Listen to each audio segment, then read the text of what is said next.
Hello WhatsApp guys, আশা করি সবাই ভালো আছেন। মাইক্রোসফট অফিস এক্সেল টিউটোরিয়ালে সবাইকে স্বাগতম। গত পর্বে টিউটোরিয়ালে আমি পার্ট 1 নিয়ে আলোচনা করেছি, আজকে আমি পার্ট 2 নিয়ে আলোচনা করব। সো আমি এক্সেলটি ওপেন করে নেব। তো এটা আমি মাইক্রোসফট অফিস এক্সেল সফটওয়্যারটা আমি ওপেন করে নিলাম। প্রথমে আমি হোম মেনু নিয়ে দেখিয়েছি গত পর্বের টিউটোরিয়ালে। যারা গত পর্বের টিউটোরিয়ালটা দেখেননি তারা অবশ্যই দেখে নেবেন। আমি আর একটা জিনিস আমি দেখিয়ে দিচ্ছি কিভাবে নতুন একটি শিট নিতে হয়। মানে আমার এইখানে পেজ আছে, সেটা আমি সেটা এখন কাজ করতে করতে ফুরিয়ে গেল, অথবা আমার অন্য একটি শিট প্রয়োজন, আমি অন্য একটা পেজে করব। সো এইখানে শিট 1 আছে, শিট 3, এটা মানে শিট 1, শিট 2, শিট 3, এটা ডিফল্টভাবে এটা থাকে। আরও যদি আমার প্রয়োজন হয় তাহলে এইখানেই আমি মার্ক করে দেখাচ্ছি, হয়তো আপনাদের বুঝতে প্রবলেম হতে পারে। তো এই যে এইখানে যে একটা আইকন আছে, এইখানে যে একটা আইকন আছে, এই আইকনের উপর ক্লিক করলে নতুন একটি শিট ওপেন হয়ে যাবে। দেখুন, এদের শিট 4 চলে আসলো। আরও যদি প্রয়োজন হয় আবার ক্লিক দিলে আমি সেটা চেঞ্জ করতে পারি। আবার যদি আমি এই শিটের নাম দিতে চাই, সাপোজ আমি একটা টেবিল তৈরি করতে চাচ্ছি, আমি এই শিটটাই করবো, ওই শিটটার নাম দেবো টেবিল। সেই শিটের উপর মাউসটা রেখে মাউসের ডাউন বাটন ক্লিক দিয়ে আমি রিনেম করে দেব। রিনেম করার পর আমি এখানে টেবিল লিখে দিলাম। টেবিল লেখার পর ফাঁকা একটা জায়গায় ক্লিক দিলে এটা টেবিল, দেখুন আপনার টেবিল হয়ে গেল। সো ইনসার্ট মেনুতে গিয়ে টেবিল কীভাবে নিতে হয় সেটা দেখো। আমার যত কয়টা আমার রো কলাম প্রয়োজন সেটা আমি সিলেক্ট করে নেব। সহজ পদ্ধতি, সিলেক্ট করে নেওয়ার পর এই টেবিলে ক্লিক দিলে তারপরে ওকে দিবেন। ওকে দেওয়ার পর এই দেখেন অটোমেটিক দেখেন টেবিল হয়ে গেল। আসলে এইখানে যে ড্রপ ডাউন আইকন দেখছেন আপনারা, এটা শর্টিং ফিল্টারিংয়ের জন্য। এটা যখন আমরা বিভিন্ন ধরনের স্যালারি শিট, তারপরে বিক্রয় বিবরণী বা ডাটাবেসে যখন কাজ করো তখন আপনারা ভালোভাবে বুঝতে পারবেন, শিখতে পারবেন। তো টেবিল কীভাবে নিতে হয় আপনারা অবশ্যই বুঝতে পেরেছেন। এবং টেবিলের এখানে কলাম 1, কলাম 2 এখানে আপনারা নাম চেঞ্জ করে দিতে পারেন। মাউস দিয়ে বাম বাটন দিয়ে ডাবল ক্লিক করলে তারপরে আমি এখানে লিখতে পারি, আমি যেটা তো আবার দেখাচ্ছি। তো এখানে জাস্ট একটা ক্লিক দেবেন। একটা ক্লিক দেওয়ার পর আপনি যেটা লিখবেন সেটাই হয়ে যাবে। সো টেবিল কীভাবে নিতে হয় আপনারা বুঝতে পারলেন। আমি কেটে দিলাম। সো তারপরে এখানে আছে একটি পিকচার কীভাবে নিতে হয়। পিকচারের উপর ক্লিক দিলে বা কন্ট্রোল মাউস কিবোর্ড থেকে কন্ট্রোল ও চাপলেও অপশন চলে আসবে যে আপনার কোথায় ছবিটা আছে সেখানে যাবেন আপনারা। আমার ডেস্কটপে আমি ছবি রেখেছিলাম আপনাদের জন্য। সো আমি ডেস্কটপ থেকে ডেস্কটপের এই ছবিটা ওপেন হবে না সম্ভবত, ক্যামেরা রোল এটা ওপেন হচ্ছে না। সো আমার পিকচারটা একটু প্রবলেম আছে। সো আমি এইখান থেকে আমি ওইখানে যাই, পিকচারটা আমি নিয়ে আসি। হ্যাঁ, পিকচারের উপর ডাবল ক্লিক করেই দেখেন ছবিটা ওপেন হয়ে যাবে। তারপরে ছবিটা ওপেন হওয়ার পরে এখানে বিভিন্ন ধরনের দেখেন অপশন শো করতেছে। ছবি সিলেক্ট না করলে কিন্তু এই অপশনগুলো দেখা যাবে না। এই দেখেন এই অপশনগুলো চলে গেলো। আবার যদি আমি এই ছবির উপর ক্লিক দিই তাহলে দেখেন এই অপশনগুলো দেখা যাবে। সো এইখানে আমি প্রথম অপশনটা আছে কি, রিমুভ ব্যাকগ্রাউন্ড। এই ছবির ব্যাকগ্রাউন্ড রিমুভ করার জন্য রিমুভ ব্যাকগ্রাউন্ডে ক্লিক দিলে এই ছবির ব্যাকগ্রাউন্ডটা রিমুভ হয়ে যাবে। আসলে এটা ইলাস্ট্রেশন ফাইল না, তো এই জন্য এরকম দেখা যাচ্ছে। তো এইখানে পরেরটা আছে কারেকশন। বিভিন্ন ধরনের এই যে ব্রাইটনেস কম বাড়ানো, আরও বিভিন্ন ধরনের এখানে কারেকশন আছে, মানে আর কি ব্রাইটনেস এরিয়াতে। তারপর আমি চাইলে এই ছবির আমি কালারসটাও চেঞ্জ করে দিতে পারি এখান থেকে কালারসে গিয়ে। তারপরে এখানে আমি বিভিন্ন ধরনের ইফেক্টও আমি দিয়ে দিতে পারি, এখান থেকে দিয়ে দিতে পারি। তারপরে চেঞ্জ পিকচার, রিসেট পিকচার আছে। আমি একদম আগের অবস্থায় ফিরে আসার রিসেট পিকচারে ক্লিক দিতে পারি। এখান থেকে পরিবর্তনও করতে পারি আমার ইমেজটা। চেঞ্জ পিকচার, কম্প্রেস পিকচার, তারপরে অ্যাপ্লাই দিলাম, ওকে দিলাম। আমি ছোট বড় করতে পারি বিভিন্নভাবে, সেখানে আমি নিয়ে যেতে পারি এখান থেকে।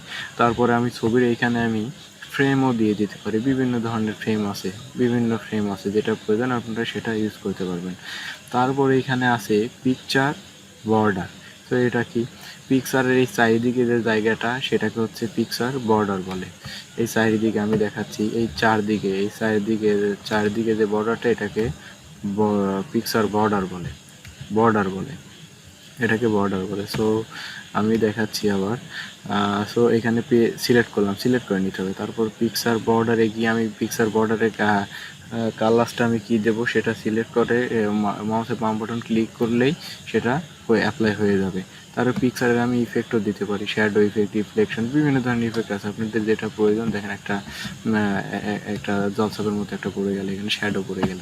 সো এতটুকু আপনারা অবশ্যই বুঝতে পেরেছেন। অ্যালাইনের কাজ আমি দেখিয়েছি গত পর্বে টিউটোরিয়ালে, যে সেন্টারের মাঝখানে নিতে চাইলে সেন্টারে নিতে হবে, তারপরে লেফটে রাইটে এইভাবে। আর চাইলে আমি ইমেজ ক্রপও করে দিতে পারি, আমি ইচ্ছা মতো ক্রপও করে নিতে পারি, ক্রপও করে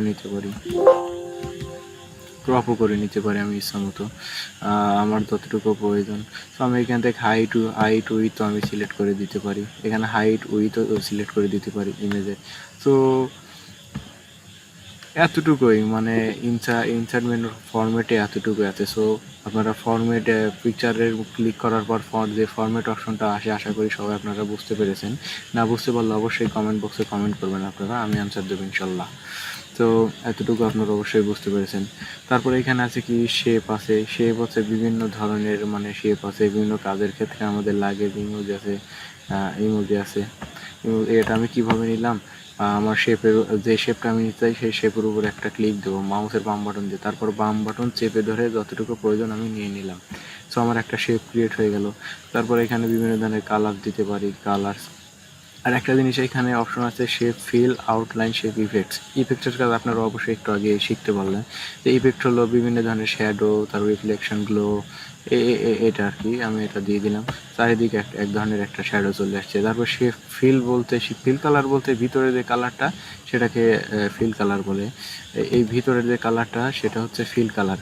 আর আউটলাইন কালার হলো এই বর্ডার, মানে এই বাইরের যে কালারটা সেটাকে আউটলাইন কালারস বলে। সো আমি এই ফিল কালারটা চেঞ্জ করে দেবো, অবশ্যই সিলেক্ট করে নিতে হবে।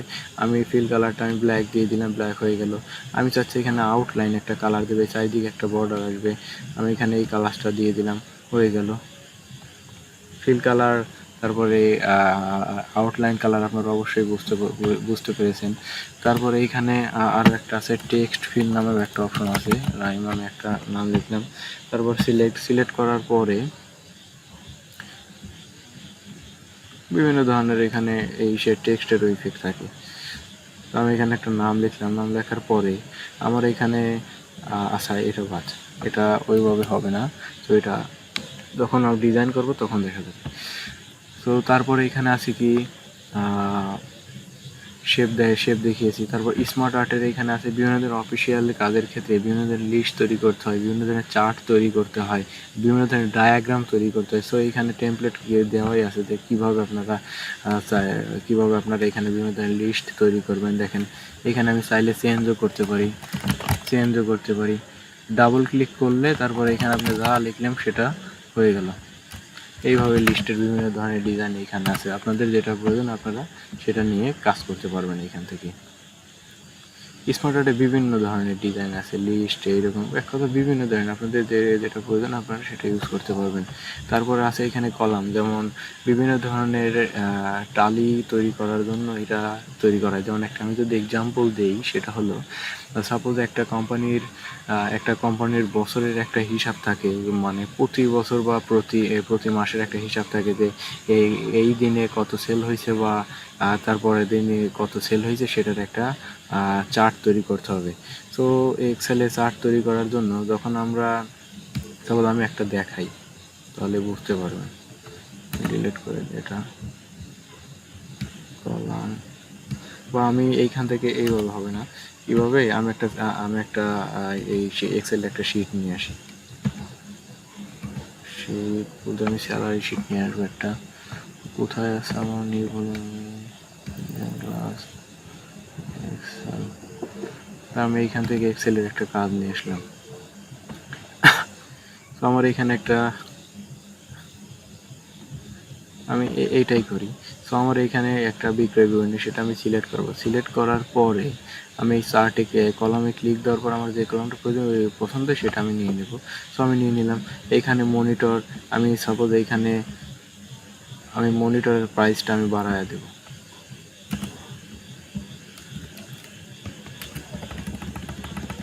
ইন্টার দিলাম, এই দেখেন মনিটরের চার্ট লাইনটা কিন্তু উপরে উঠে গেল। তেমনি আবার যদি আমি চাচ্ছি যে প্রিন্টারের চার্টটা আমি আরও চার্টটা আমি উপরে উঠায় দেবো, এটা আমি নিচে দিয়ে দিলাম। তারপর প্রিন্টারের চার্টটা আমি উপরে উঠায় দেবো।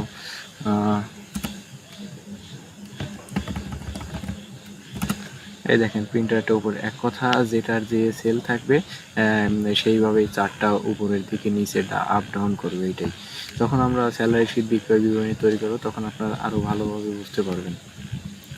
সো এতটুকু। তারপর এখানে বিভিন্ন ধরনের চার্টের লাইন আছে, এটাও আপনারা ইউজ করতে, আপনি যেটা করবেন যেটা ইউজ করবেন সেটা সিলেক্ট করার পরে তারপরে সেই অপশনে গিয়ে টুলসে গিয়ে ক্লিক দিবেন, সেই স্টাইলের একটা চার্ট তৈরি হয়ে যাবে। বিভিন্ন স্টাইলের আছে, দেখেন বিভিন্ন স্টাইলের আছে, এখানে বিভিন্ন ধরনের চার্টের আছে, সব একই স্টাইলের সব।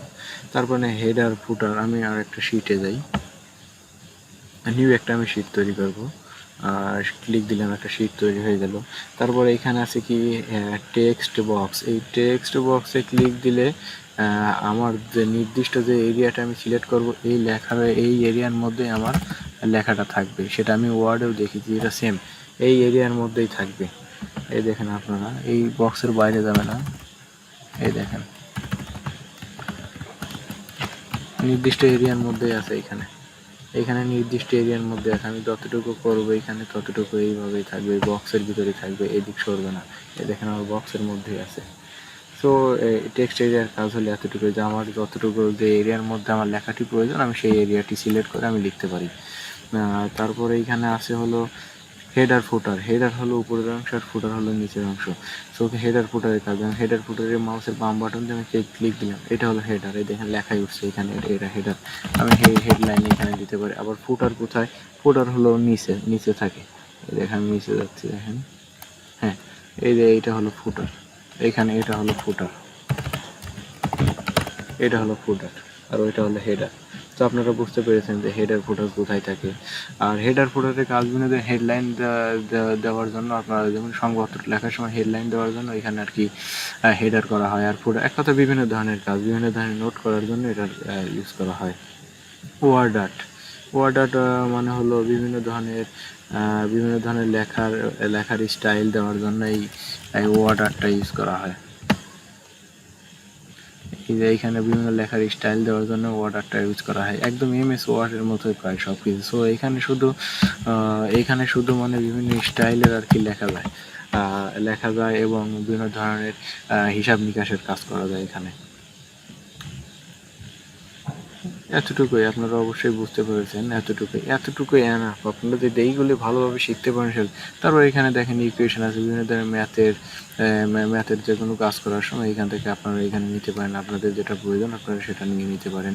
তারপরে বিভিন্ন ধরনের সিম্বল আছে, আইকন আছে, যেটা আপনাদের প্রয়োজন সেটা নিতে পারেন এখান থেকে। বিভিন্ন ধরনের এখানে লেখালেখি আইকন আছে, এই যে ভাগ আছে, গুণন আছে, যেটা যেটা প্রয়োজন সেইখানে সিলেক্ট করে ইনসার্টে ক্লিক দিলে সেটা এই দেখেন ওপেন হয়ে গেল। এইটাই। সো আজকে টিউটোরিয়াল এতটুকুই, আশা করি সবাই ভালো থাকবেন। ধন্যবাদ।